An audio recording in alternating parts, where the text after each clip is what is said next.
আজকের রেসিপি চিংড়ি কষা। তার জন্য চিংড়ি মাছগুলোকে ধুয়ে পরিষ্কার করে নুন হলুদ মাখিয়ে তেলে হালকা করে ভেজে তুলে নেব।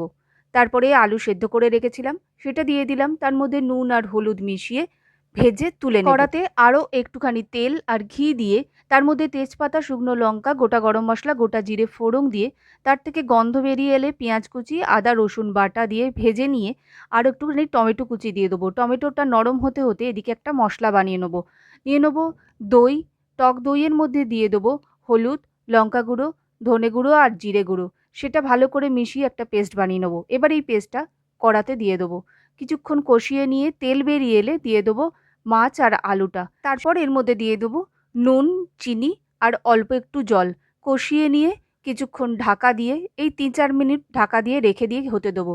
তারপর ওপর থেকে ধনেপাতা ছড়িয়ে নামিয়ে নিলেই তৈরি চিংড়ি কষা। ভিডিওটা ভালো লেগে থাকলে লাইক, শেয়ার, সাবস্ক্রাইব করে দেবেন।